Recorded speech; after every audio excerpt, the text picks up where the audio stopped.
Good morning. The 9,896th meeting of the Security Council is called to order. The provisional agenda for this meeting is the situation in the Middle East. The agenda is adopted.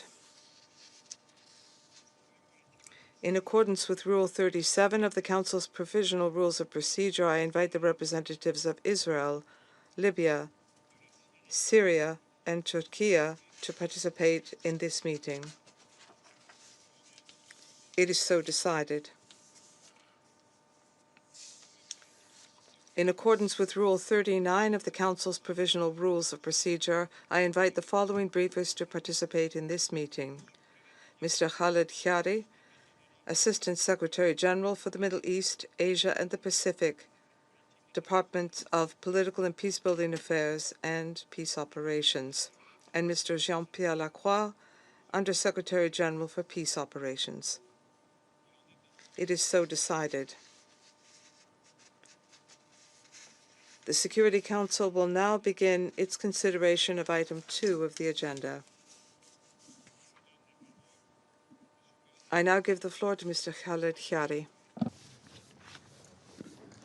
Monsieur le Président, distingués membres du Conseil de sécurité, Mr. President, distinguished members of the Security Council, former Assad government on 8th of December 2024, this Security Council has been regularly briefed on Israeli violation of 1974 disengagement of forces agreement between Israel and Syria, as you will hear from Undersecretary General for Peace Operations Jean-Pierre Lacroix.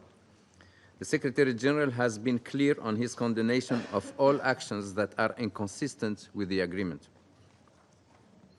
There have been hundreds of reported Israeli airstrikes across Syria since 8th of December of last year, in the southwest, the Syrian coast, northeastern Syria, Damascus, Hama, and Homs. The IDF has publicly confirmed it has built multiple positions in the area of separation on the Golan. Israeli officials have also spoken about Israel's intentions to stay in Syria for the foreseeable future. Such facts on the ground are not easily reversed. They do threaten Syria's fragile political position. Most recently, as conveyed to this Council by the Syrian Permanent Mission on 7th of April, at dawn on 3 April, there were reports that Israel carried out multiple airstrikes across Syria, including in Damascus, the Hama military airport, and the T4 military airport in Homs. Israeli simultaneous attacks in Daraa reportedly resulted in 9 civilian casualties. The Syrian interim authorities condemned these attacks, qualifying them as blatant violation of international law and Syrian sovereignty, and an attempt to destabilize Syria. Let me also recall earlier indications by the Damascus authorities, as had been published in numerous media outlets, of not presenting threats to its neighbors and seeking peace on their borders. The Israeli Defense Minister was quoted on 3rd of April as qualifying the recent airstrikes in Syria as a warning for the future, and as he added that Israel would not allow Syria to become a threat to Israel's security interests. Considering these developments, let me recall this Council's presidential statement on 14th of March, which reaffirmed a strong commitment to the sovereignty, independence, unity, and territorial integrity of Syria, and called on all states to respect these principles and to refrain from any action or interference that may further destabilize Syria. This Council's commitment to Syria's sovereignty and territorial integrity grows in importance by the day. Syria's opportunities to stabilize after 14 years of conflict must be supported and protected for Syrians and for Israelis. This is the only way regional peace and security can be realized. Mr. President, let me conclude by recalling the statement made by Special Envoy Pedersen on 3rd of April about Israeli military escalation, that such actions undermine efforts to build a new Syria at peace with itself and the region and destabilize Syria at a sensitive time. Syria is at a crossroads and deserves a chance to continue to work towards an inclusive political transition, where the Syrian people can overcome the conflicts, revive their economy, realize their legitimate aspirations, and contribute to regional stability. Furthermore, short-term and tactical security actions and gains should not derail prospects for peace agreement between the two neighbors and long-term stability at their internationally recognized border. Je vous remercie. Thank you. I thank the ASG for his comments, and I now give the floor to Mr. Lacroix, the USG for Peace Operations. Thank you, Mr. President. I thank the Security Council for giving me this opportunity to report to you on the situation in the UNDOF area of operations. UNDOF, the UN Disengagement Observer Force, in implementing its mandate. The Security Council consultation on UNDOF on the 19th of March has remained volatile and continues to be characterized by significant violations of the 1974 Disengagement of Forces Agreement with the entry of the Israeli Defense Forces, IDF, into the area of separation since the 8th of December. The Israeli Defense Forces currently occupies 12 positions that they established on the Bravo side, 10 in the areas of separation and 2 in the area of limitation in the vicinity of the Bravo line. They also continue to construct counter-mobility obstacles along the ceasefire line and have flown on several occasions aircraft across the ceasefire line and helicopters into the area of separation. The IDF also continue to impose some restrictions of movement on UNDOF and Observer Group Golan personnel in the area of separation. Their restrictions on the movement of people residing in the area also continue. Residents in some areas have protested disruptions from IDS activities, including farming, detention of civilians, and seizure of large numbers of livestock, and we have conveyed these concerns to our Israeli interlocutors. Some residents have also appealed to UNDOF to ask the IDF to leave their villages. Monsieur le Président. Mr. President, in this difficult operational environment, UNDOF personnel supported by the Observer Group Golan have continued to carry out to the best of their abilities activities entrusted to it, namely observation of the area of separation and the ceasefire line from their positions, as well as patrols and reports on the evolving situation. Permettez-moi de faire le point sur les... Allow me to update you on the evolving security situation in UNDOF's area of operation. In recent weeks, UNDOF personnel have noted multiple explosions on the Bravo side, which they deem to be significant kinetic activity linked to the efforts of the IDF to, and I quote, demilitarize the south of Syria. On the 27th of March, following an IDF attack on a location in the area of limitation, the IDF stated, and I quote, that during a planned IDF activity, a number of armed individuals opened fire from Kohaya on IDF forces. The IDF sent an aerial instrument to scan the field. The aerial instrument was attacked. Most recently, early morning on the 3rd of April, UNDOF personnel in the area of separation observed IDF troops in vehicles moving in a southeasterly direction on the Bravo side. The UNDOF personnel later heard and observed multiple explosions in the southern part of the area of limitation on the Bravo side. UNDOF assessed these explosions to be a result of the impact of IDF artillery fire, likely in Nawa and Tassil. On the 3rd of April, the IDF informed UNDOF that, and I quote, in the past few hours, the IDF has struck remaining military capabilities in the areas of the Syrian military bases, Hama and T4, along with additional military infrastructure in the Damascus area. The IDF will continue to act to eliminate any threat to the citizens of the State of Israel, end of quote. Additionally, open sources reported on the 3rd of April incidents of residents in Dera, including Tassil and Nawa, clashing with the IDF convoy that attempted to enter the towns, forcing the convoy to retreat under IDF air cover. UNDOF continues to liaise with both parties and engages on specific issues impacting UNDOF operations and on complaints conveyed to UNDOF by a resident in the area of separation. In their engagement with the UNDOF leadership, senior IDF officials have restated that their presence in the area of separation was necessary to secure it from what they described as terrorist elements, and informed that Israel had no territorial ambitions in Syria. They have reiterated Israel's expectation of the demilitarization of the area southwest of Damascus. On the Bravo side, UNDOF is reinforcing its coordination mechanism through a new liaison arrangement with Syrian authorities. This includes enhancing information sharing protocols and regular consultative meetings.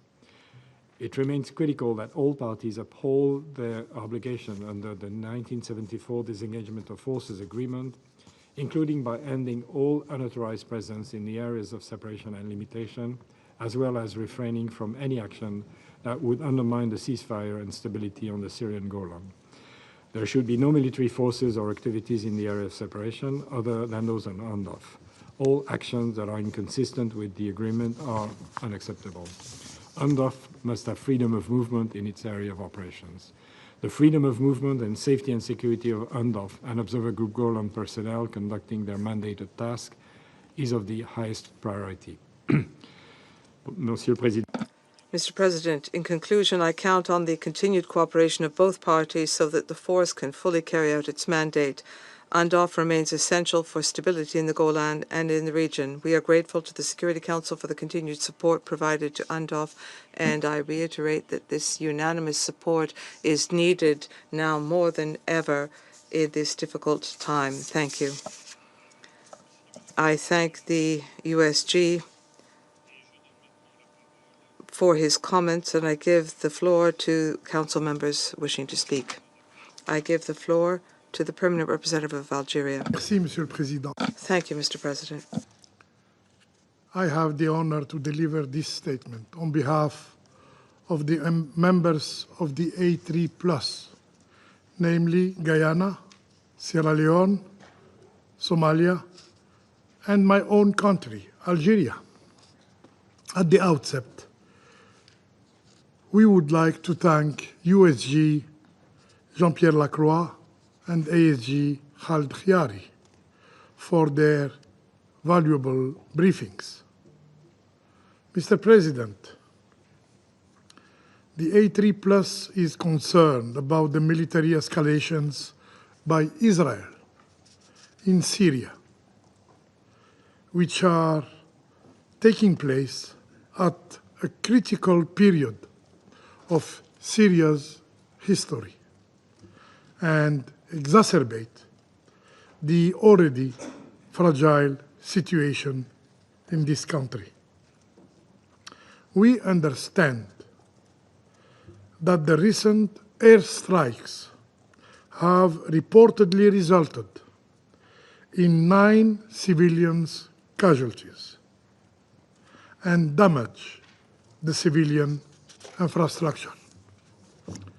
The A3+ strongly condemn these military operations that violate international law, including the United Nations Charter, in particular Article 2.4, which prohibits the threat or use of force against the territorial integrity or political independence of any state.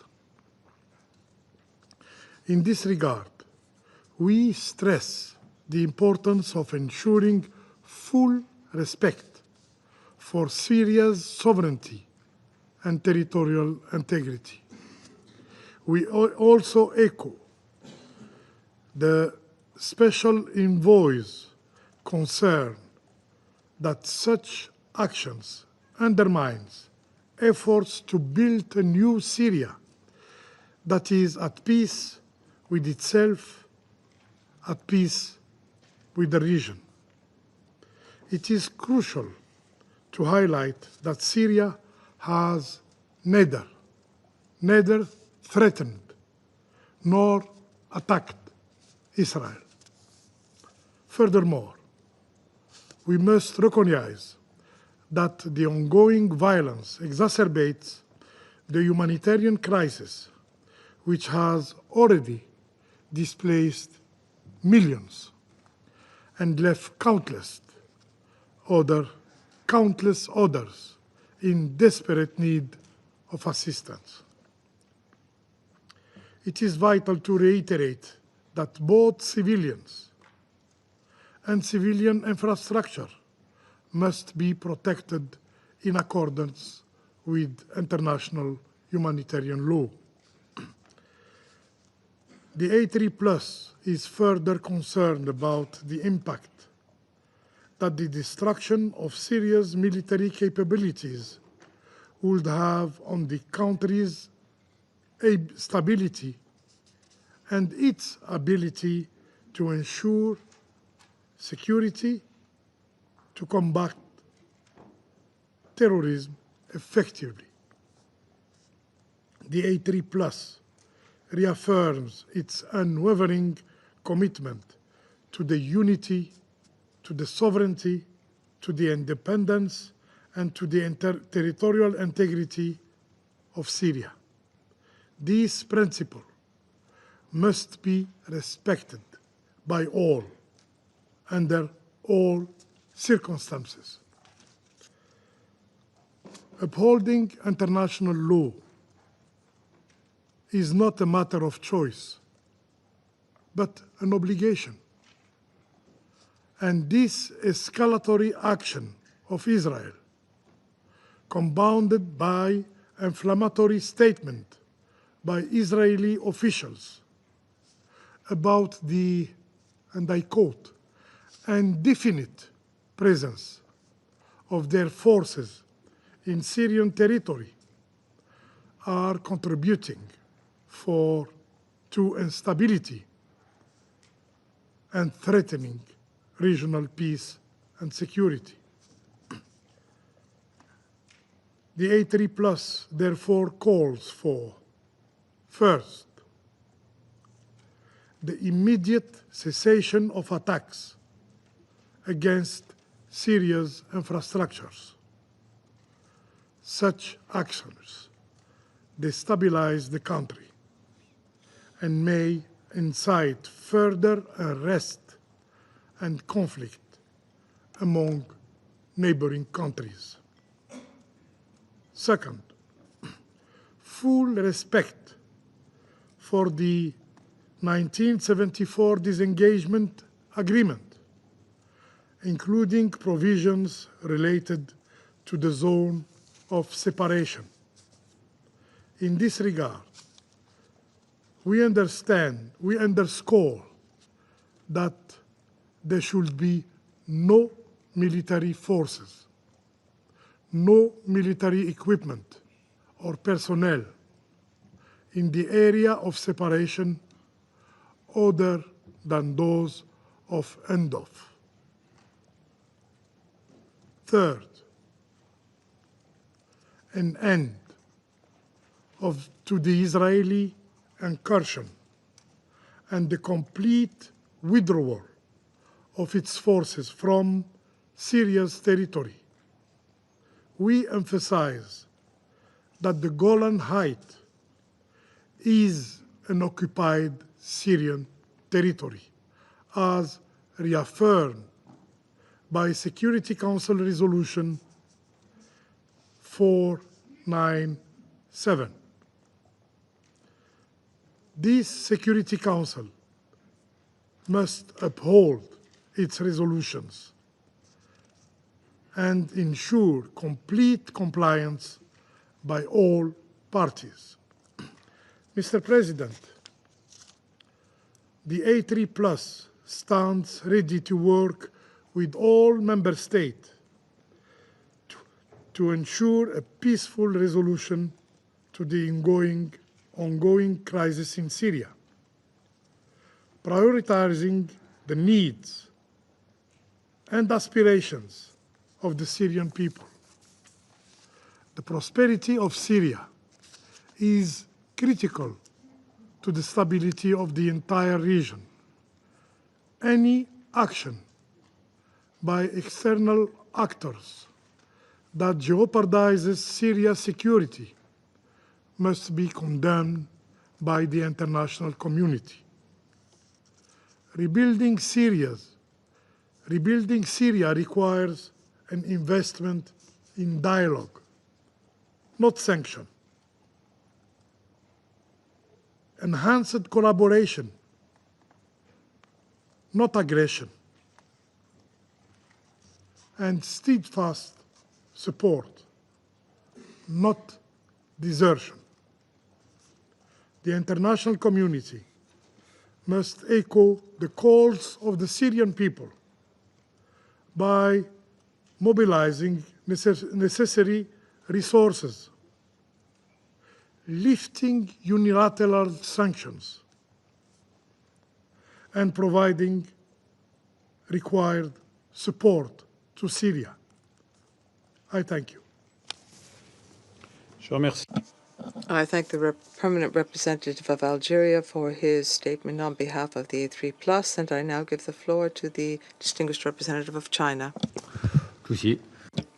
President, I thank USG Lacroix and ASG Chiari for their briefings.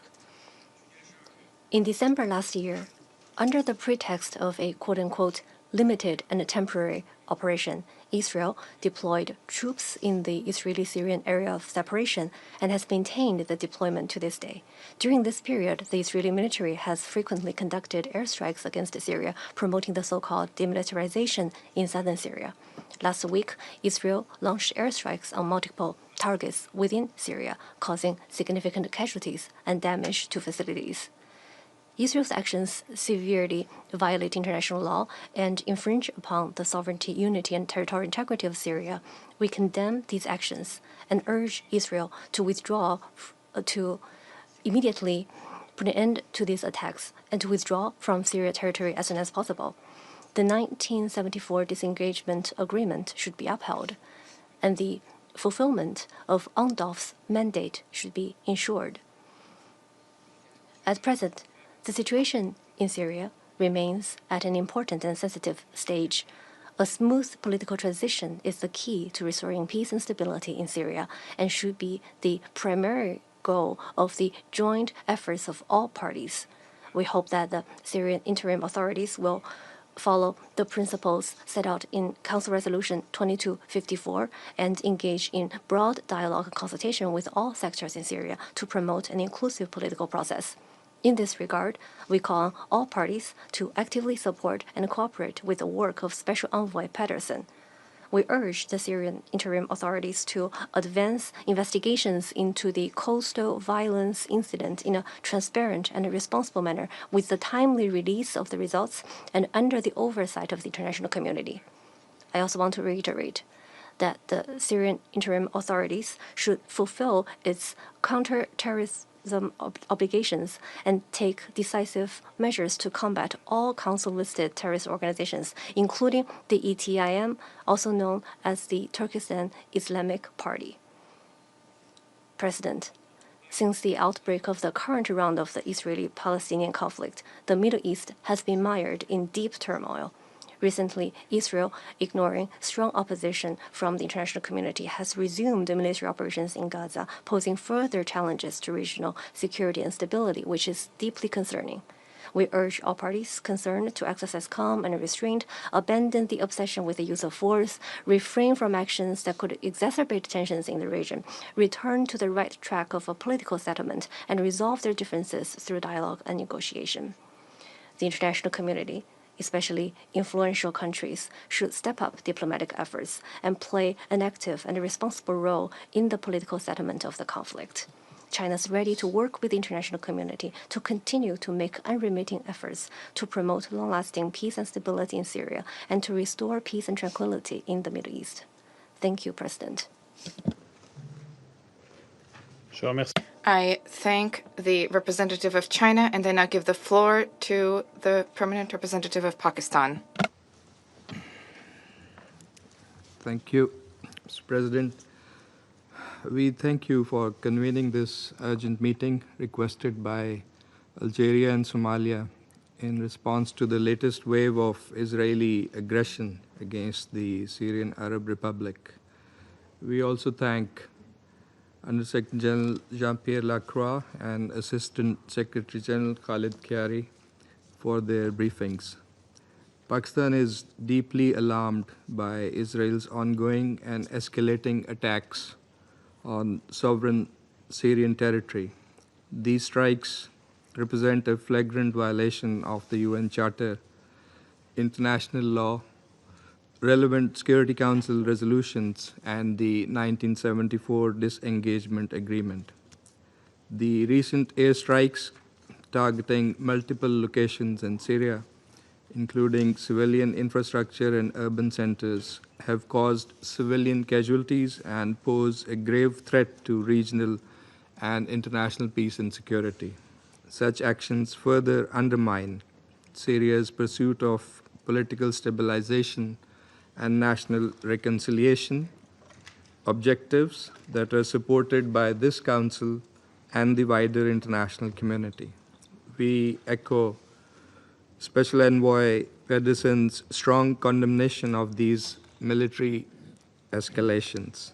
As he rightly stated, they undermine efforts to build a new Syria at peace with itself and the region. His warning must be taken seriously. Mr. President, we are witnessing a deeply troubling pattern: continued unprovoked Israeli military aggression, repeated violations of the disengagement agreement, and illegal military presence in the area of separation, and open declarations of indefinite occupation. This blatant disregard for Syria's unity, sovereignty, and territorial integrity must be unequivocally condemned. The Secretary General's latest report also highlighted how Israeli restrictions have severely hampered UNDOF's ability to fulfill its mandate, including planned patrols and freedom of movement. The 1974 Disengagement Agreement remains binding. No force other than UNDOF should be present between the Alpha and Bravo lines. Any unilateral violation of this agreement is unacceptable. Syria's sovereignty and territorial integrity must be fully respected. Israel's occupation of the Syrian Golan remains illegal, and as per Security Council Resolution 497, is null and void. The Council must demand Israel's complete withdrawal from the occupied Golan Heights. The Security Council cannot allow illegal military actions to set dangerous precedents. The presidential statement of 14th March reaffirmed Syria's sovereignty and territorial integrity and urged all members to uphold these principles.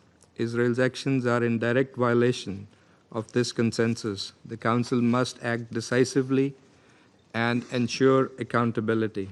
Mr. President, Pakistan remains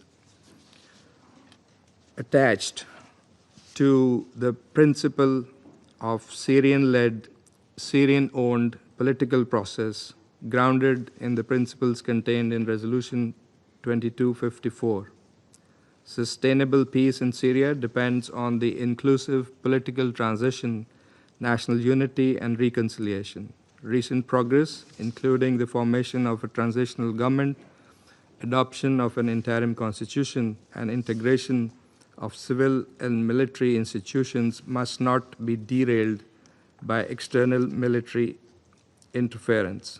The humanitarian consequences of these attacks are devastating. With over 16 million people already in need, the deliberate targeting of civilian areas and infrastructure only deepens the crisis and violates the core principles of international humanitarian law. We are equally concerned about the broader regional implications. Continued escalation risks igniting wider conflict at a time when diplomacy, de-escalation, and reconstruction must be the priority. The Council must send a clear and united message. Violations of sovereignty cannot be normalized, and the principles of the UN Charter must be upheld. We've listened carefully to USG Lacroix and Assistant Secretary General Chiari. These are serious findings on which the Security Council should pronounce, since the Council's calls are not being heeded to. We are ready to work with Council members and the pen holders in this regard. In conclusion, Pakistan stands in full solidarity with the brotherly people of Syria. We reaffirm our unwavering commitment to Syria's sovereignty, political independence, and the right of its people to live in peace, security, and dignity, free from occupation and external aggression. I thank you. Je remercie. I thank the Permanent Representative of Pakistan for his statement, and I now give the floor to the representative of the United States. Thank you, Mr. President. And thank you, Assistant Secretary General Khiari and Undersecretary General Lacroix, for your briefings. As Council members, we should all agree that a stable and sovereign Syria is critical for our collective security. President Trump met with Israeli Prime Minister Netanyahu earlier this week, and they had a constructive discussion on the importance of regional peace, security, and stability. The United States shares Israel's concerns about Syria becoming a base for terrorism, and both our countries have been clear that we oppose malign actors using Syria as a platform to foment instability. We know that ISIS and al-Qaeda continue to plot and conduct attacks within Syria. And we know Hezbollah and other Iran-backed terrorists are trying to regain a foothold in Syria to threaten Israel and other regional states. And we know that terrorists, both Syrian and foreign, were complicit in last month's atrocities in western Syria. In this context, Israel has an inherent right of self-defense, including against terrorist groups operating close to its border. We welcome the Syrian permanent representative's March 3 letter to the Council, stating that Syria will not be a haven for terrorism, nor will it be a part of any axes or polarization or become involved in any conflicts or wars that threaten the security and stability of the region. This is a positive message of intent by the interim authorities. As we have said since December 8th, we will judge the Syrian interim authorities not by their words, though, but by their actions. The United States continues to support efforts that will bring lasting stability between Israel and Syria, and we hope to see a restoration of calm so Syrians can live in peace with their neighbors. Broad and enduring stability in Syria will also depend on advancing justice and accountability. We know this is true not only for American families whose loved ones have gone missing in Syria, but indeed for all whose loved ones have been missing.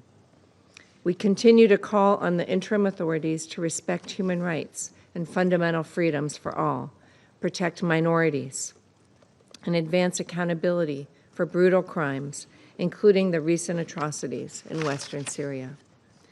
We have welcomed recent statements by both Israel and Turkey that they do not seek conflict with one another in Syria.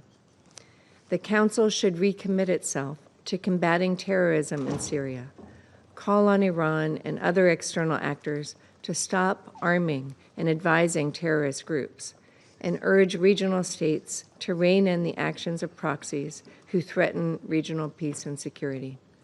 Thank you. Je remercie, Madame. I thank the representative of the United States for her statement, and I give the floor to the representative of Slovenia. Thank you, Mr. President. I wish to thank USG Lacroix and USG Khiari for their briefings. Mr. President, 4 months ago, Syrians opened a new chapter, bringing hope for a more stable and secure future. It is clear that many serious challenges lie ahead and will need to be addressed on the path of building a new Syria.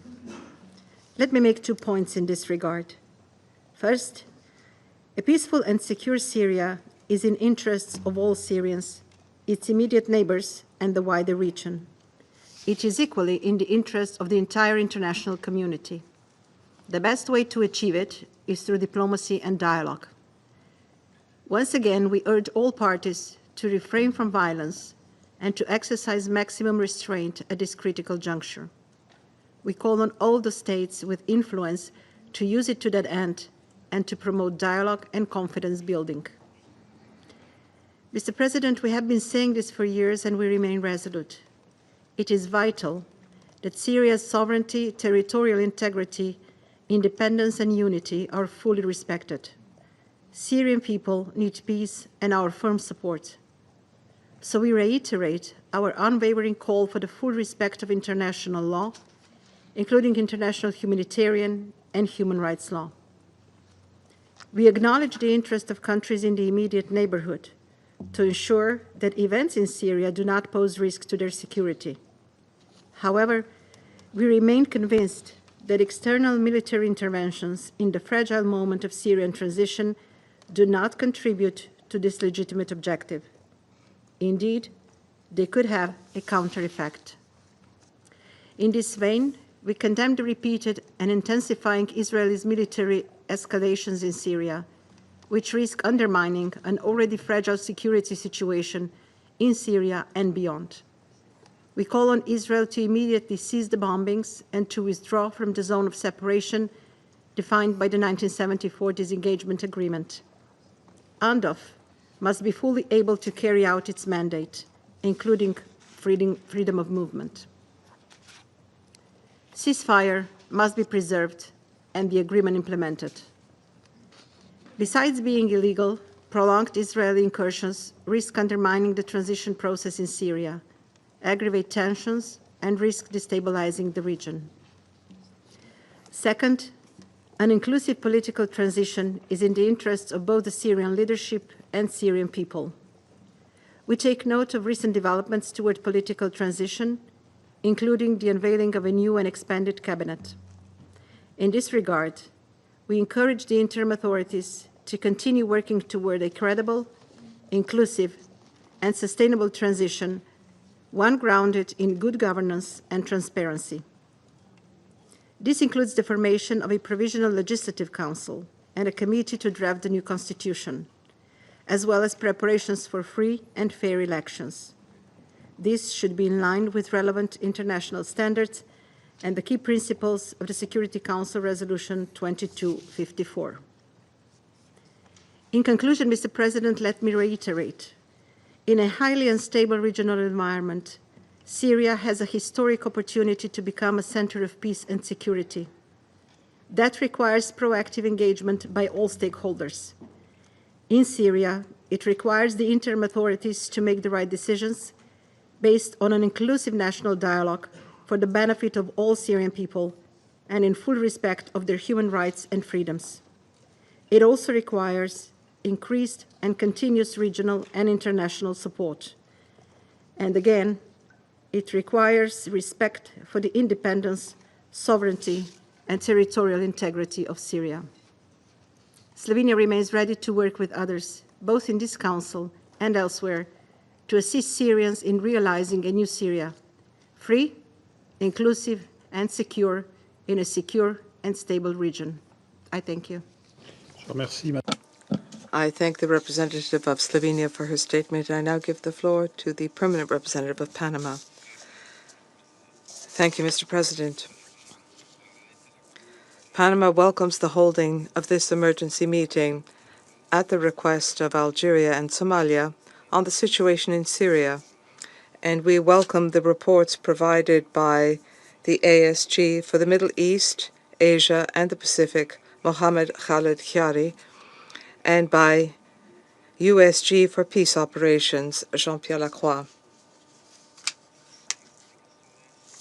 Their explanations have given us an update on recent incidents which are disturbing. Our country reiterates its strong commitment to the principles of the UN Charter, in particular, respect for sovereignty, independence, unity, and territorial integrity of the entire territorial extension of the Syrian Arab Republic, as well as its inalienable right to determine its future without any form of foreign interference and in accordance with international law. On the 1st of March, the formation of a new government in Syria was announced. We believe that this new phase is an opportunity to work towards an inclusive political process, guaranteeing the participation of all citizens without distinction with regard to their ethnic origin, belief system, or gender, and which will contribute effectively to stability and security for Syria and the region. Syria needs the assistance and the firm commitment of the international community. After 14 years of a cruel civil war, Syrians need help rebuilding effective governance, which does not allow for infiltration by extremist influences in their politics, and help fighting the development of terrorist group activities in their territory. Panama endorses the appeal made by the UN Special Envoy, who underscored the urgent need to prevent any new cycle of violence in Syria and to focus efforts on promoting trust, inclusion, and economic recovery. Similarly, Panama expresses its profound concern at recent attacks, air attacks, which have taken place in different regions of Syria. They have affected strategic infrastructure, including scientific research facilities, airports, and other areas of military and civilian importance. Events reported by different sources cause concern for a number of reasons, particularly when they result in mass casualties, significant material damage, and when they have generated a climate of greater uncertainty and greater instability at a particularly delicate time for the country. We particularly regret the impact that this situation is having on the civilian population, and we underscore the importance of guaranteeing at all times protection for civilians and strict respect for international humanitarian law. Panama takes note of the recent reports by the UN Disengagement Observer Force, which carried out an inspection mission in a number of areas in the south of Syria, including areas in the province of Daraa, impacted by last week's attacks. Access granted to UNDOF and UNDOF's observations have reported on the seriousness of damage in key areas, both military and civilian. Panama reaffirms its support, Mr. President, for the verification and monitoring activities carried out by the UN forces. They are essential to preserve stability, guarantee compliance with international agreements, and to protect the most vulnerable communities. Thank you. I thank the Permanent Representative of Panama for his statement, and I now give the floor to the Permanent Representative of the Russian Federation. Thank you, Mr. President. We are grateful to Assistant Secretary General for the Middle East, Asia, and the Pacific, Khalid Hiari, as well as the Undersecretary General for Peace Operations, Jean-Pierre Lacroix, for their detailed reports about the situation in Syria.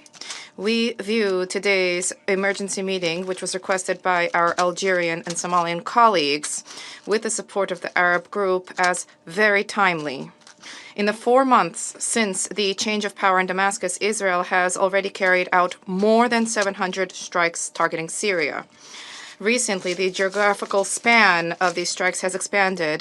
The Hama air base, as well as military bases in Palmyra, have also been targeted. The Israelis maintain control of the buffer zone, which has been occupied since after 8 December 2024, and they also occupy vast swathes of the south of Syrian territory. We have been alarmed by statements made by senior Israeli officials about the need to demilitarize the south of Syria and about the IDF's plans to remain in the country indefinitely.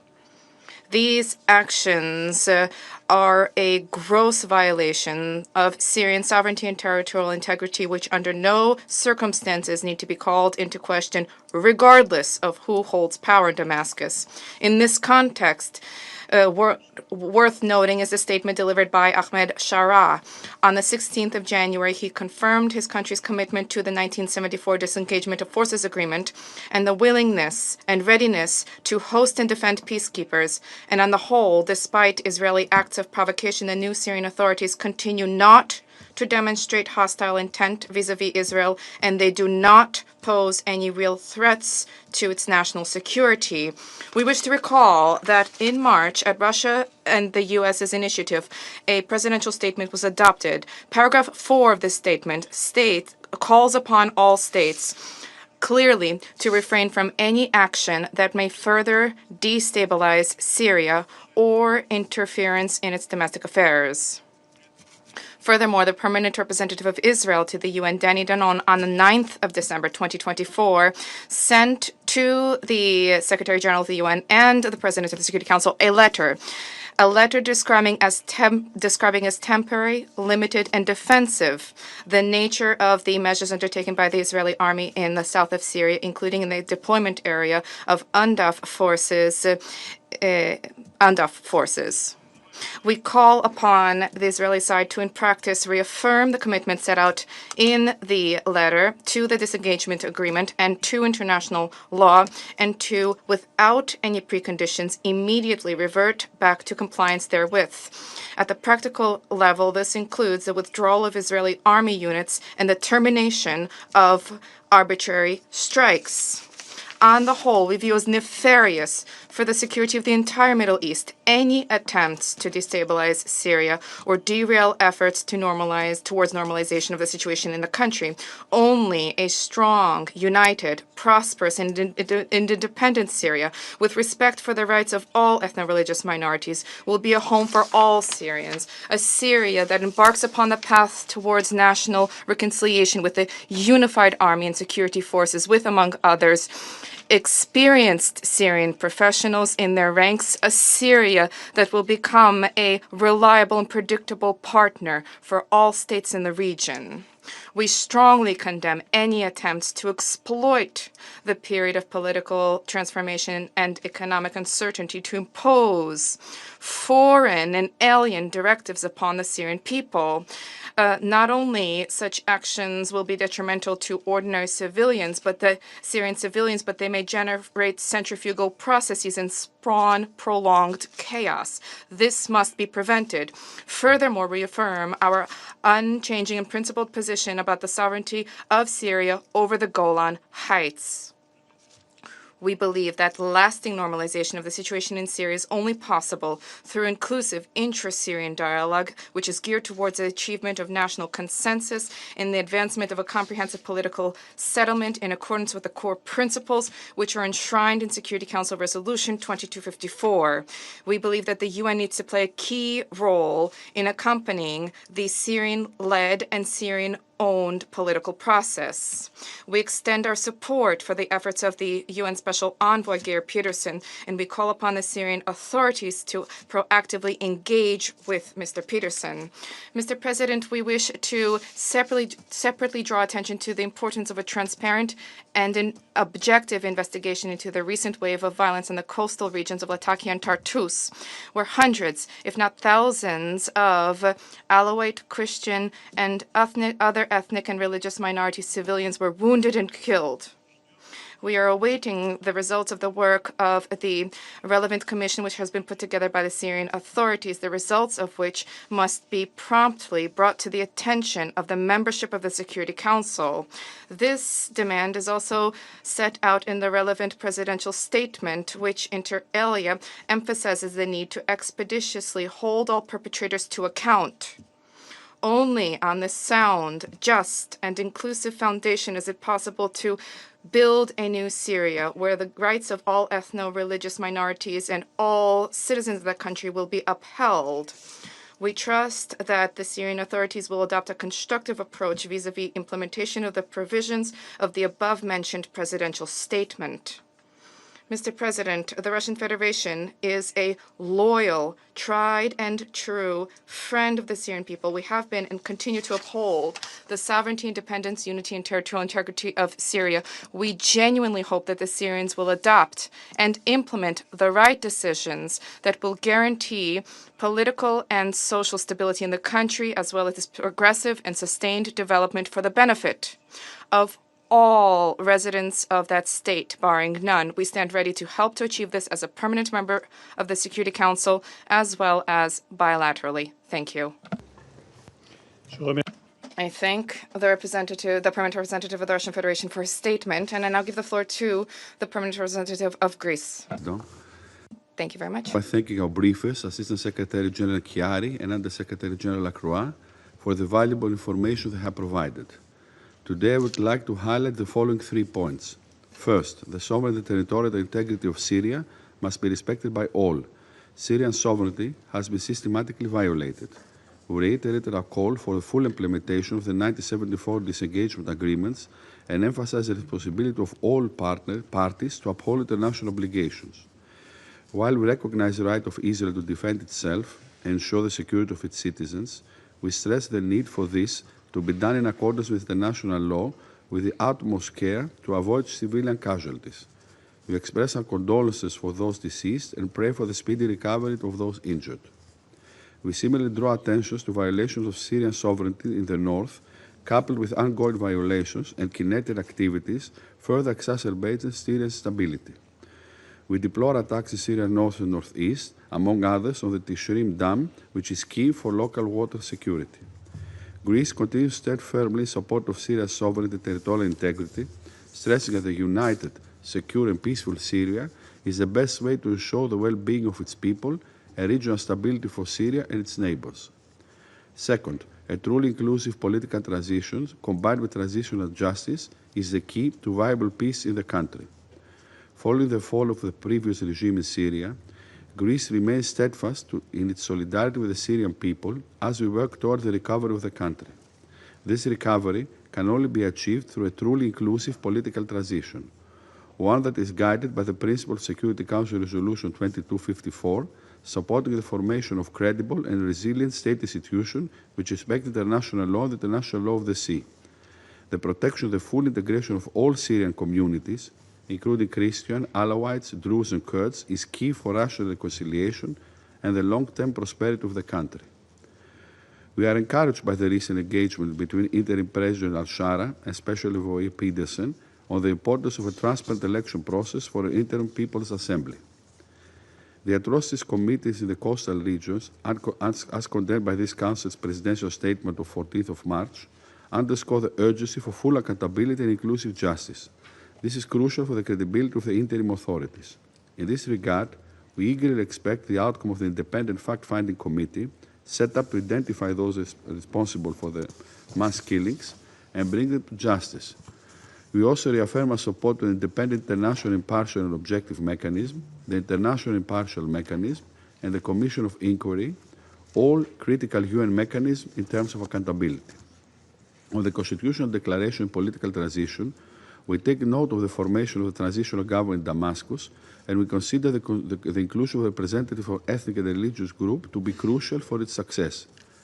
We likewise note, however, that these developments were not met with universal acceptance for all communities, and there might still be some question marks on how representative the makeup of this transitional government is. We are equally concerned that, among others, the increased influence of the executive power on the formation of the legislative authority may not lead to a truly inclusive. We must not lose sight of the humanitarian crisis in Syria. Recognizing the civilian humanitarian crisis in the country, Greece made at the recent recovery conference in Brussels a pledge in support of Syria's recovery, contributed to the EU overall commitment of some 2.5 billion euros, tangibly reflecting a commitment to help rebuild Syria. Within the EU, Greece has supported the easing of sanctions, while emphasizing that this should be done in a gradual, conditional, and reversible manner.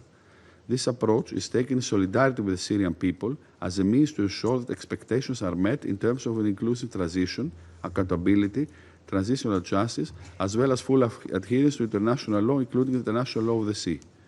Mr. President, in closing, let me stress that the only viable future for Syria is one of peace, justice, and inclusiveness. Greece remains committed to supporting a political transition that respects the rights of all of Syria's diverse community, advances the prosperity and security of the Syrian people, and ensures regional stability. For this purpose, we must continue to uphold Syria's unity, sovereignty, and territorial integrity, free from external influence and interventions. I thank you. I thank the Permanent Representative of Greece for his statement. I give the floor to the Permanent Representative of Denmark. President, and I thank Assistant Secretary General Chiari and Undersecretary General Lacroix for their briefings and for their continued efforts to support stability in Syria. As we've heard, the situation in Syria remains volatile. This was shockingly clear 1 month ago, when violence and widespread killings of civilians rocked Syria's coastal region. Denmark strongly condemns these acts of violence. We reiterate the need for a thorough investigation and that the perpetrators are held accountable. What is needed now is a safe and stable Syria, one that can heal from the horrific crimes of the past and look to the future. This is true for all Syrians and for the wider region. Mr. President, allow me to make 3 points. First, we reiterate our full support for Syria's territorial integrity, political independence, and sovereignty. While we acknowledge Israel's legitimate security concerns, we remain concerned by the recent Israeli attacks in Syria with reported civilian casualties. Let us be clear.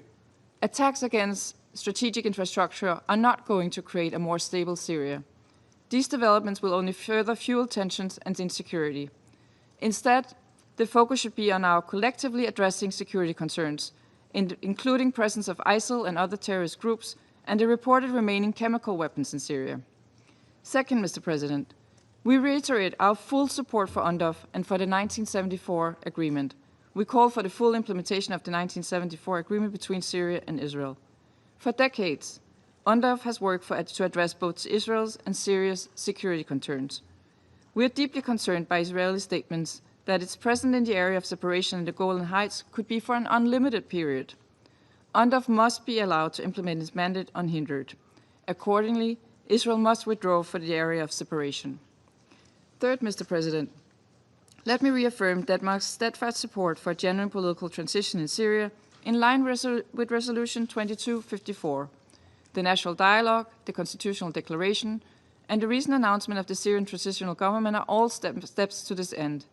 We further underline the importance of a truly inclusive transition where Syrian women are fully represented. This is all taking place against the backdrop of a dire economic situation with profound humanitarian consequences for the people of Syria. While the response to immediate needs remains critical, this crisis can only be addressed through sustained support for recovery and reconstruction. The UN, through Special Envoy Peterson, is well placed to assist the transitional Syrian leaderships in charting the complex path forward. Mr. President, in closing, significant strides have been made along Syria's path to a new future. However, challenges remain, both politically and in terms of security. The international community, in particular this Council, has a responsibility to support the people of Syria on this path. Denmark remains committed to this end. I thank you. Merci, Madame. I thank the Permanent Representative of Denmark for her statement. I now give the floor to the Permanent Representative of the Republic of Korea.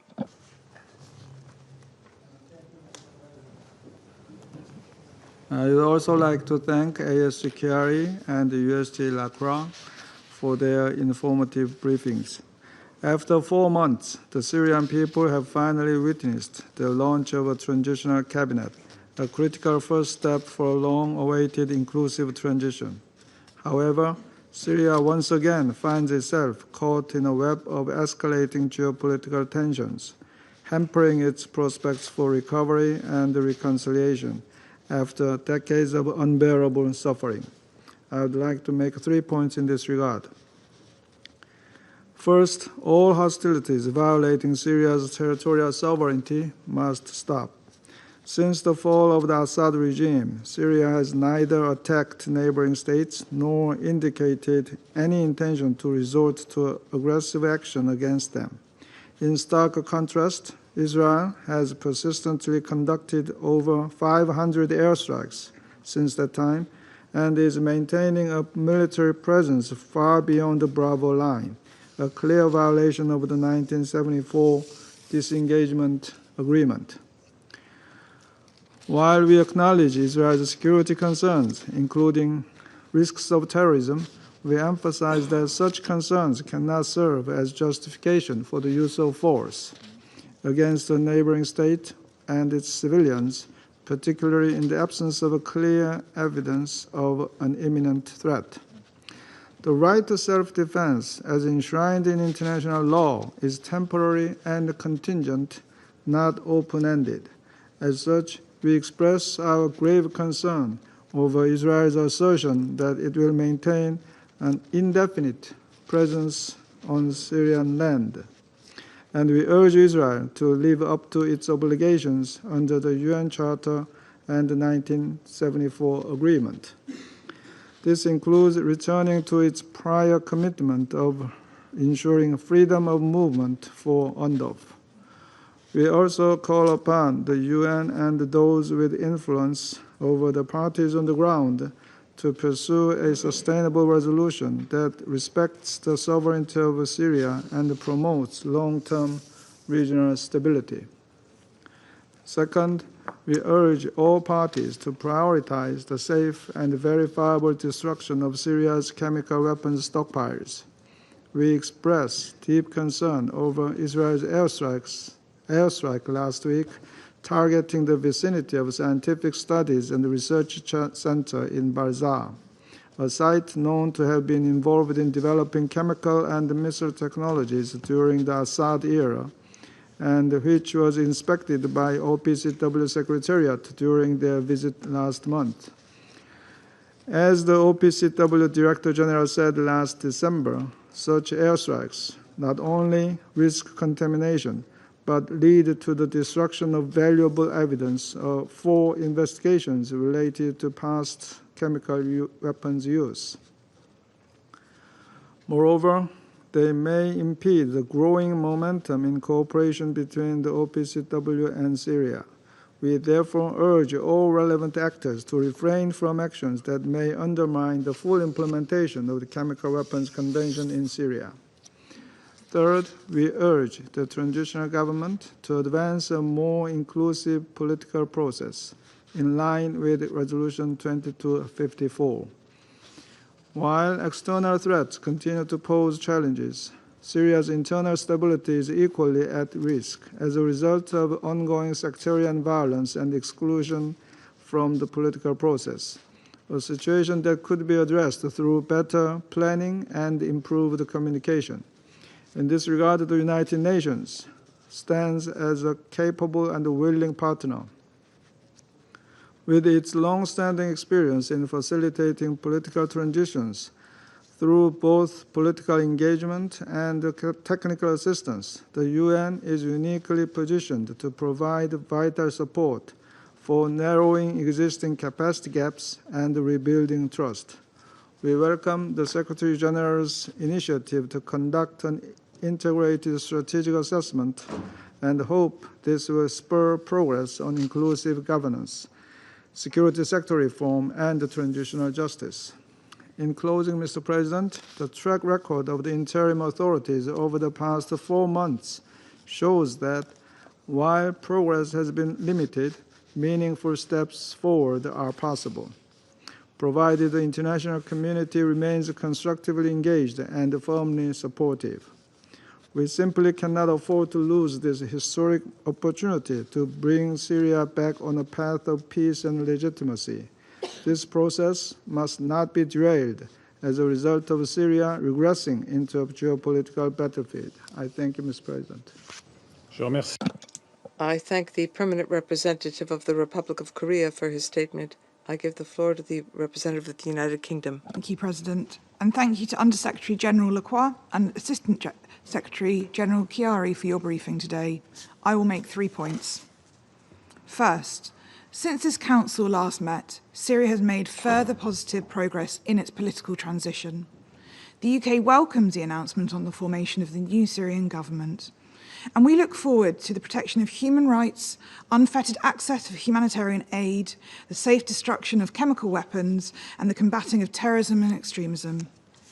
The government's formation marks an important milestone in the transition.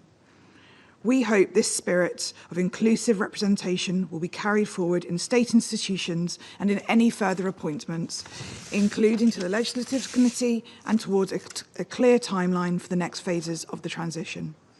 The UK stands ready to work with the Syrian government to this end and to support an inclusive, stable and prosperous future for the Syrian people. Second, this opportunity for stability is being threatened by the continued violence. We are concerned by Israeli strikes and incursions into Syria, with reports of civilian deaths. These actions risk destabilizing Syria and the wider region, and this is in no one's interest. We recognize Israel's focus on protecting the security of its borders and its people, but the actions it takes must be proportionate and in line with international law. We call on all actors to uphold the 1974 disengagement agreement, respect Syrian territorial integrity, and to prioritize diplomacy over force. Third, it is the Syrian people who will suffer the most from this worrying escalation. After 14 years of tyranny and conflict at the hands of the Assad regime, the Syrian people still face a staggering humanitarian crisis. And that is why the UK has recently pledged up to $207 million in critical humanitarian assistance. Our focus should now be on supporting Syrians to rebuild their country. Therefore, we call on all parties to ensure that humanitarian access remains possible across Syria and that civilian lives are protected. The UK will continue to work with our international partners to support Syrians as they look to build a better future. Thank you. I thank the representative of the United Kingdom for her statement. I shall now make a statement in my capacity as the representative of France. I thank USG for peace operations, Mr. Jean-Pierre Lacroix, as well as the ASG for the Middle East, Asia, and the Pacific, Mr. Khaled Khiari, for their briefings, which have underscored the seriousness of the security situation in Syria. Syria is engaged in an historic transitional process since the overthrow of the Bashar al-Assad dictatorship. This opportunity has raised hopes for the Syrian people following decades of violence.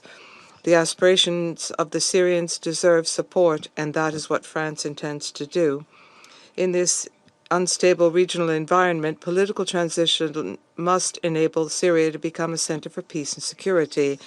That means the cessation of all hostilities in Syria and respect for the sovereignty and territorial integrity of Syria in accordance with the principles of the UN Charter and the relevant resolutions of the UN Security Council. These are essential elements to guarantee a peaceful political transition and stabilization in the country.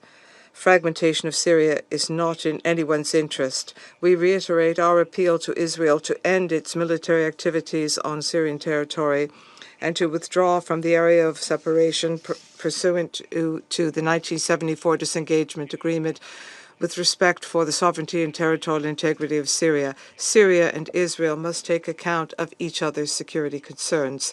In this transitional period, we must above all make sure that Syria does not fall prey to fragmentation. With that in mind, our Council has asked that full light be shed on the unacceptable violence which cost the lives of civilians, which took place in the month of March as a result of, on the basis of religion. Those who are responsible must be brought to justice, and we will closely examine the conclusions of the commission established by the caretaker authorities to investigate these crimes and the actions that will be taken. In northeast Syria, the agreement in principle signed between the caretaker authorities and the Syrian Democratic Forces is a positive first step towards a negotiated solution for the unification of Syria and guaranteeing the rights and interests of the Kurds of Syria. The terrorist threat remains high, and it is essential for the Damascus authorities to fight tirelessly against this threat, particularly against Daesh, and to resolve the issue of foreign terrorist fighters. The international community is expecting, particularly from the Syrian authorities, the dismantling of the chemical weapons program in full cooperation with the OPCW. And finally, in order to achieve just and lasting peace in Syria, it is essential to guarantee the inclusivity of the political transition. Initial encouraging results have been achieved with the holding of the first national dialogue session and the announcement of a new government. This government must consolidate commitments of the Syrian caretaker authorities and respond to the expectations and needs of the Syrian people. One of the expectations is the setting up of a transitional government. Those who have been convicted of crimes must not go unpunished, and France supports combating impunity in Syria and cooperation with the Syrian authorities. In tandem, national dialogue must be pursued and must involve all components of Syrian society. France recalls its commitment to an inclusive and representative political transition in the spirit of the principles of Resolution 2254. We support Mr. Geir Pedersen's efforts to support this process, and we trust that cooperation between Syrian authorities and the United Nations will build trust and solidify the support of the international community support for Syria. I resume my function as President of the Council. I now give the floor to the representative of the Syrian Arab Republic. Thank you, Mr. President. Mr. President, at the outset, I would like to congratulate you on assuming the presidency of the Security Council for this month, wishing you and your team every success. I also wish to thank your predecessor, the Permanent Representative of Denmark, and her team for their effective management of the Council's work during the past month. I extend my thanks for your prompt response to the request to convene this emergency session. Gratitude is also due to the distinguished delegations of brotherly Algeria and Somalia and the member states of the Arab Group in New York for their support of the Syrian Arab Republic request to hold this meeting. I also thank Mr. Jean-Pierre Lacroix, the Under-Secretary General for Peacekeeping Operations, and Mr. Khiari, the Assistant Secretary General, for their briefings. I also welcome Ms. Liwa Anita Asma, head of UNDOF, with us in this session today, and I thank her and her team for their efforts to uphold UNDOF's mandate. Mr. President, a majority of UN member states, including within this Council, have emphasized over the past 4 months the need to support Syria and the Syrian people during this sensitive phase of their present and future. We have all witnessed the international consensus on the necessity of uniting efforts to end the suffering of the Syrian people, which is a protracted suffering, and to support Syria's stability, security, sovereignty, and territorial integrity, as this would positively reflect on the stability of the region and the security and well-being of its peoples. In parallel with those positive and constructive declarations and initiatives undertaken by member states, international organizations, and political groups to support Syria and its people, as we witnessed during the Arab Summit hosted by Cairo, the meeting of the OIC's foreign ministers in Jeddah, the conferences of Aqaba, Riyadh, Paris, the Brussels Donors Conference, and other international fora held in Davos and Munich. So in parallel with all this, the Israeli occupying authorities have persisted in their aggressive actions, which constitute a challenge to these international efforts and aim at threatening the unity and integrity of the Syrian territory, undermining the efforts of the Syrian government, and imposing a new reality that contradicts the hope and aspirations of the Syrians to live in their homeland in safety and peace.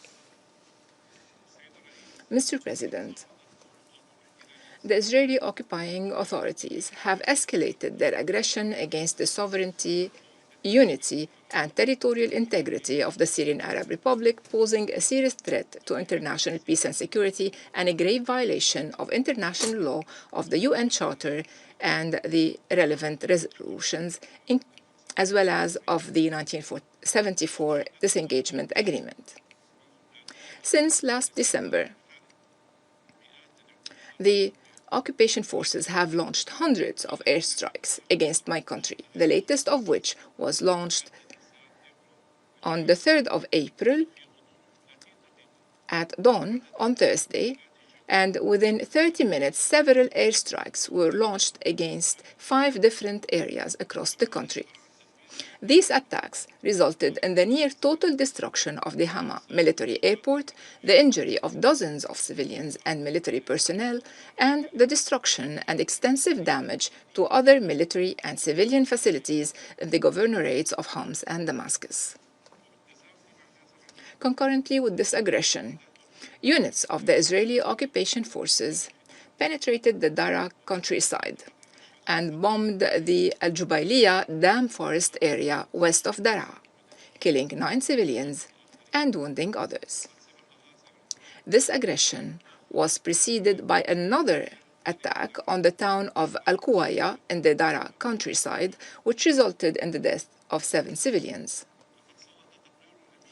The latest report of the Secretary General concerning the UNDOF force highlighted some aspects of the Israeli aggressions against Syria. The report clearly indicated the incursion of the Israeli occupation forces into the buffer zone, the significant alteration of the situation therein, and the impact of the forces' operations since the 8th of December, in violation of the relevant Security Council resolutions. Moreover, the report recorded the complaints of our people in that area, due to the Israeli occupation army preventing farmers from accessing their agricultural lands and sources of livelihood and damaging them, arresting Syrian citizens, stealing their livestock, destroying roads, disrupting electricity, water, and internet services, and occupying buildings belonging to the Konatora governorate and damaging them. Israeli practices in the territories it recently infiltrated beyond the buffer zone are not limited to the above. They have also extended to threatening the water security of Syria and neighboring countries by seizing control of water resources in southern Syria, diverting river flows and water springs in Mount Hermon and the southern water resources. This will directly endanger Syria's water and food security. On the other hand, the Israeli occupation entity continues its provocative practices against Syria and its people by establishing military outposts and bases for its forces and promoting tourist tours for settlers in the areas it has invaded. This exposes the falsity of the occupation entity's claims that its incursion is temporary and limited.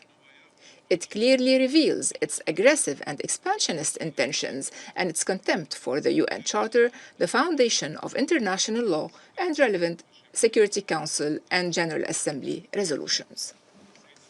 Mr. President,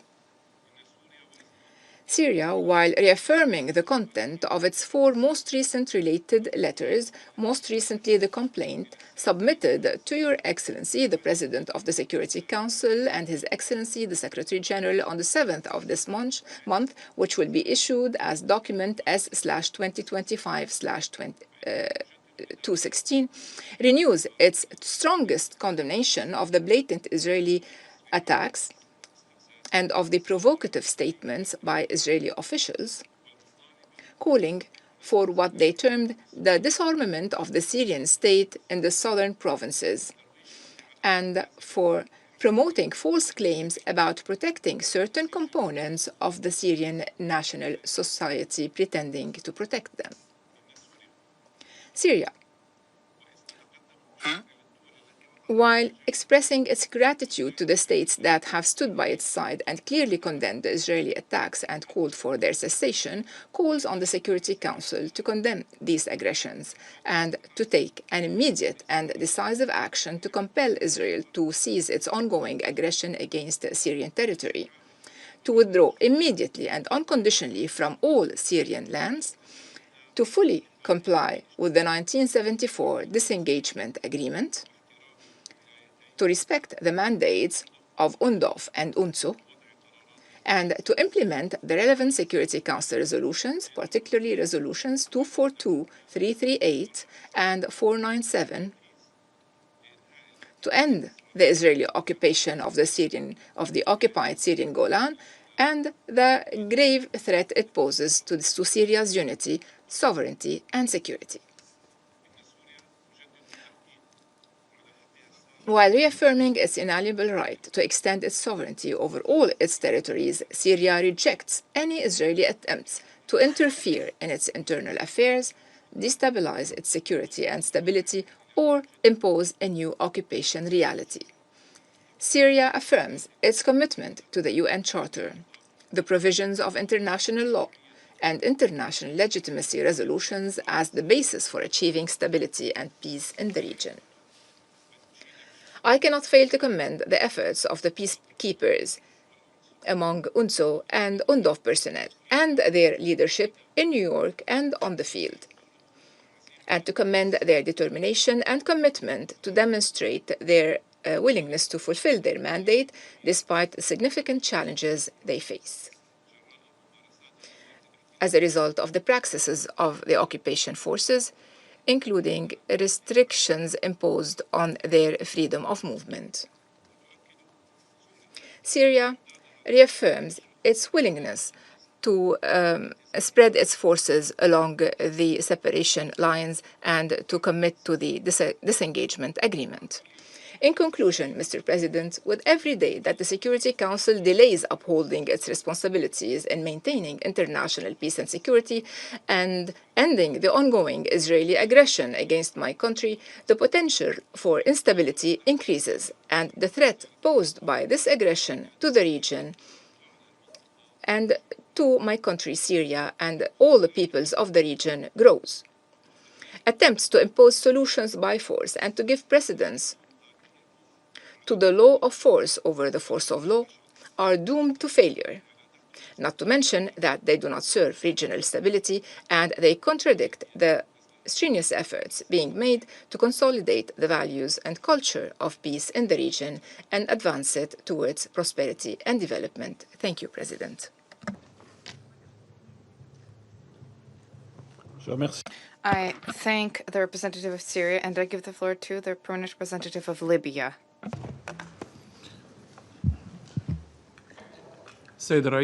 Mr. President, at the outset, allow me to submit this statement on behalf of the Arab Group. I would like to thank you for answering the call of Somalia and Algeria to hold this important meeting called for also by the Arab Group. I'd also like to thank Mr. Khaled Khiari and Mr. Jean-Pierre Lacroix for their briefings. Mr. President, the Arab Group expresses its deep condemnation of the military escalation of the occupying Israeli forces, the repeated aggression against Syria, especially the latest attack that has targeted several areas on the 3rd of April, and we would like to recall that such attacks are a blatant violation of international law and the UN Charter. They are undoubtedly a threat to the peace and security of the entire region. It also adds to the suffering of the Syrian people who are already suffering because of the ongoing crises. The attacks of the occupation forces that targeted 5 different positions, including the destruction of the Hama military airport almost completely and the huge damage to several civilian and military positions in Homs and Damascus, are only part of a series of attacks that aim at undermining the security of Syria. It also is a threat to the safety and security of the Syrian people and hinders the regional and international effort to bring about stability in the region. The Arab Group underlines that such attacks are not only a violation of the peace, security, and territorial integrity of Syria, but also a total and blatant undermining of the security of Syria and the resolutions of this council, including 242, 338, and 497, that calls to end the Israeli occupation of the Syrian Golan. It's also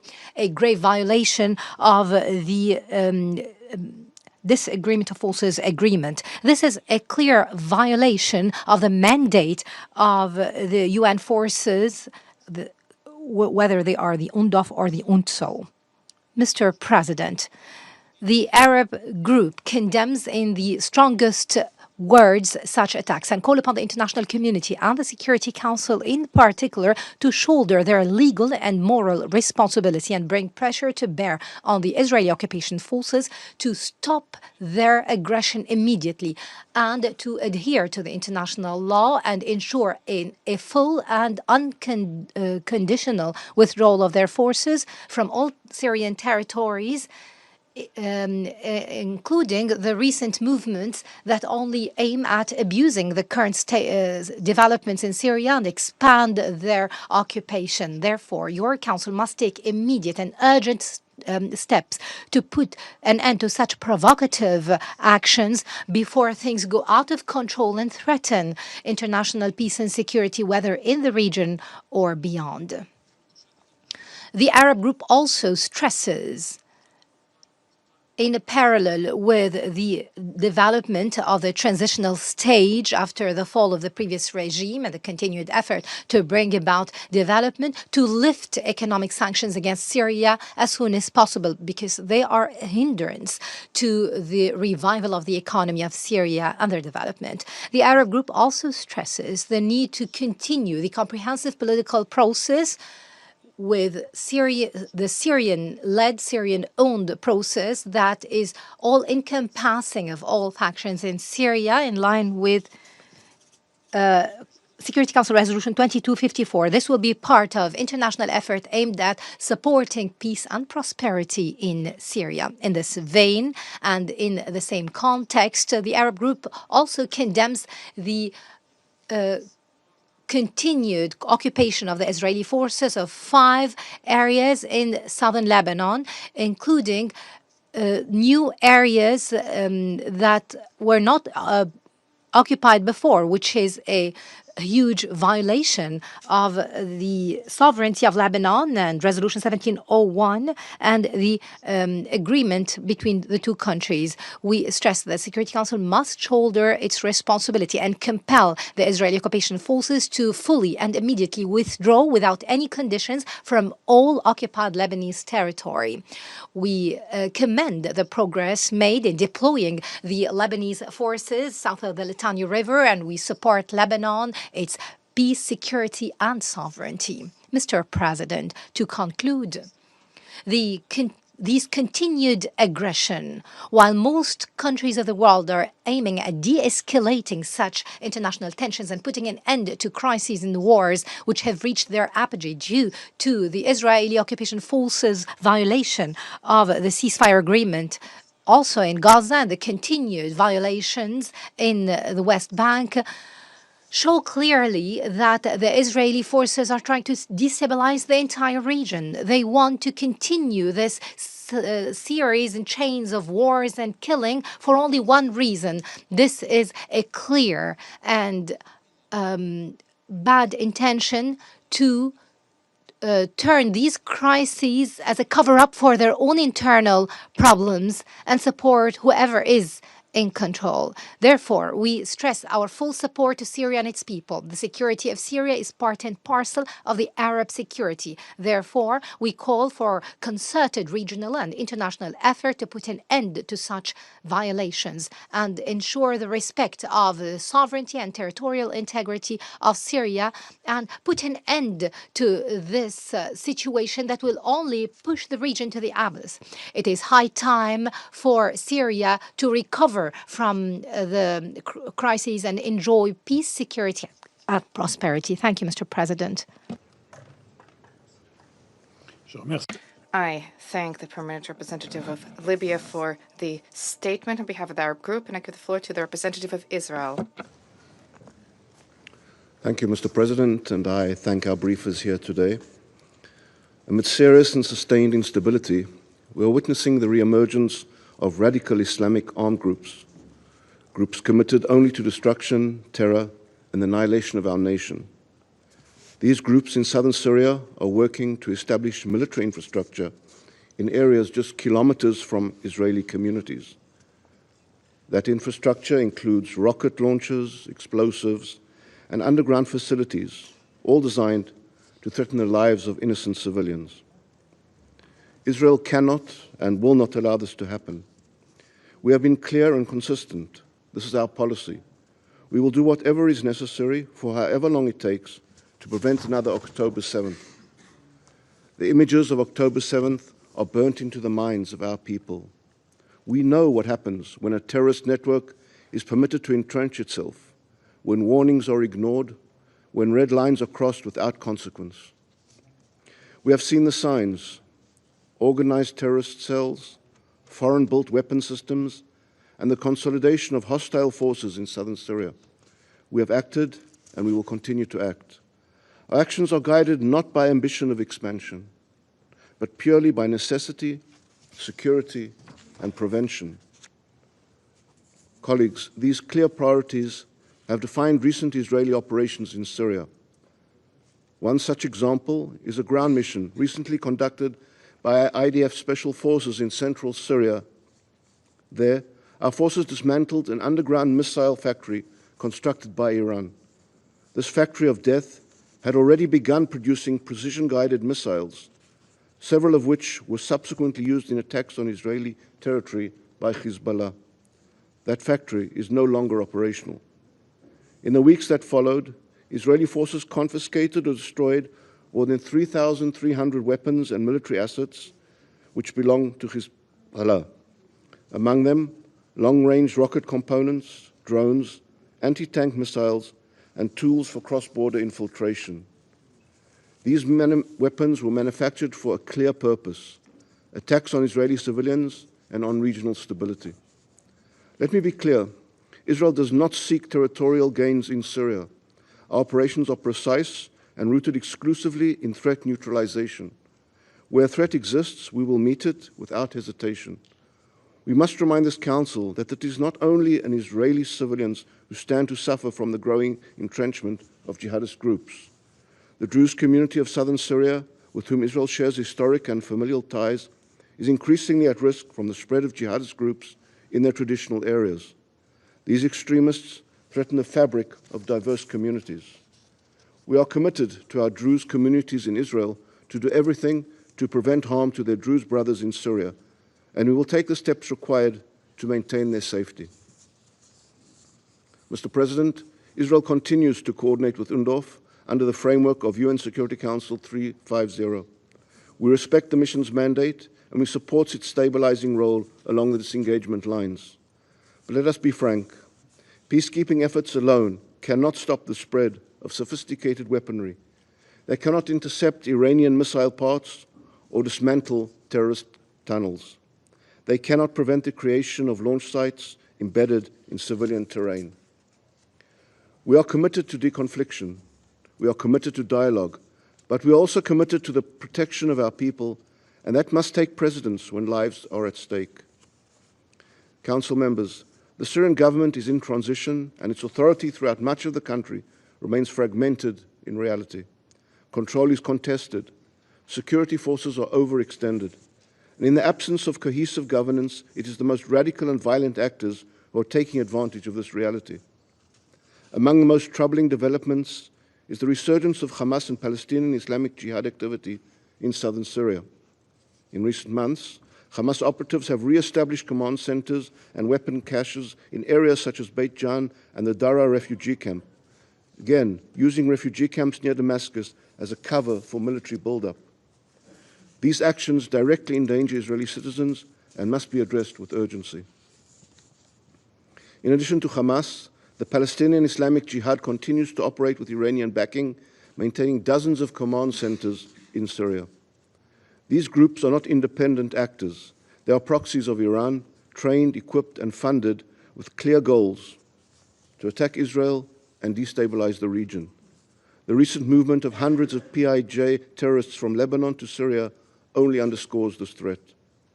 Terrorists thrive in instability. This is not theoretical. It is a pattern, one you have seen and discussed too many times in this chamber before. The Council must acknowledge this reality. Southern Syria is vulnerable to becoming a forward base for extremist groups unless the international community, including this body, treats the situation with the urgency, seriousness, and clarity it demands.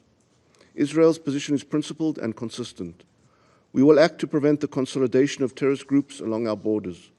We will maintain a demilitarized buffer zone to keep civilians safe. We will support humanitarian cooperation with threatened communities, especially the Druze. We'll engage constructively with international mechanisms. Above all, we will continue to dismantle, disrupt, and deny the ability of our enemies to prepare for the next war. This is not escalation, it is protection.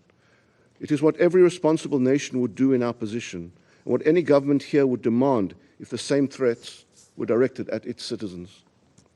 We urge this Council to adopt a posture grounded in realism, not political rhetoric. The challenges in Syria are not going away. If left unaddressed, they will grow and they will not remain confined to one border. The international community must understand what is at stake, not just for Israel, but for all those who wish to see this region free from the grip of terror. We should all remember that a selective approach by this Council, scrutinizing Israel while turning a blind eye to state and non-state actors fueling terror and chaos in Syria, will not serve the cause of peace and stability. A genuine commitment to stability in Syria requires acknowledging and addressing the full spectrum of threats facing the region. Israel will continue to defend its people decisively, consistently, and in accordance with international law. I thank you, Mr. President. I thank the representative of Israel for his statement, and I now give the floor to the representative of Turkey. Thank you, Mr. President. At the outset, let me express our appreciation to ASG Chiari as well as USG Lacroix for their comprehensive briefings. Mr. President, we meet today at a critical moment for Syria. The decisions of the international community will influence whether Syria advances towards peace and stability or falls back into conflict and fragmentation. Mr. President, despite immense challenges, the new Syrian administration has made notable progress. The National Dialogue Conference, the Constitutional Declaration, and the formation of a technocratic government reflect a commitment to building inclusive national consensus. These steps signal the administration's will to lead a Syrian-owned, Syrian-led political transition in line with the aspirations of its people. We also note the responsiveness to regional and international concerns. Their engagement with various countries and their constructive dialogue established with UN bodies, particularly the Special Envoy, are commendable. We welcome Syria's proactive approach on the chemical weapons file. Its firm commitment to the complete destruction of remaining stockpiles is commendable. The Syrian authorities granted full access to the relevant sites and extended full cooperation to the OPCW technical team. Taken together, these steps point to a readiness to open a new chapter based on constructive engagement with the international community. The Syrian authorities have also made clear that they harbor no hostile intent towards their neighbors. Mr. President, despite these positive signs, Israel continues its unprovoked aggression against Syria. Repeated airstrikes and land incursions without justification violate Syria's sovereignty and threaten regional stability. We echo, therefore, the condemnation expressed by the Special Envoy. This Council must act urgently to prevent further escalation.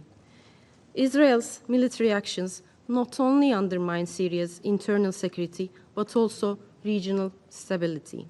They also weaken Syria's capacity to fight Daesh, directly harming our collective counter-terrorism efforts. Strikes on suspected chemical storage sites raise serious risks and hinder accountability. Syria's sovereignty, territorial integrity, and unity must be fully respected.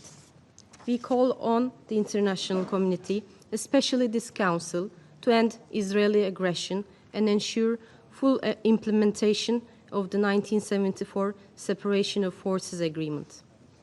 Mr. President, eliminating terrorist organizations in Syria, including Daesh and PKK, YPG, the so-called SDF, remains essential for lasting peace and unity.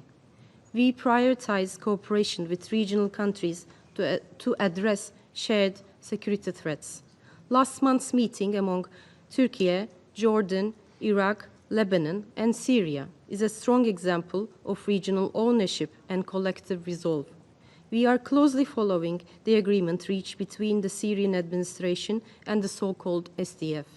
Terrorist structures must be dismantled. All armed elements must surrender their weapons to the Syrian state. All terrorist entities must be removed from Syrian territory. Security responsibilities of detention centers and camps in the northeast must be swiftly transferred to the Syrian administration. Turkey stands ready to cooperate with Syria on this vital task. Mr. President, failure in Syria is not an option. A successful political transition is imperative, not only for Syria, but also for regional stability. We must support Syrian government to build on recent gains. Yet, humanitarian funding for Syria remains insufficient. We call on all members of the international community to mobilize resources for urgent humanitarian needs and Syria's reconstruction. Barriers to cash flow and investment must be lifted. All sanctions should be removed unconditionally to enable Syria's integration and allow its people to rebuild their lives. The international community bears a collective responsibility to help the Syrian people recover with dignity. It is time to demonstrate genuine solidarity. I thank you, Mr. President. I thank the representative of Turkey for her statement. There being no further names inscribed on the list of speakers, the meeting stands adjourned.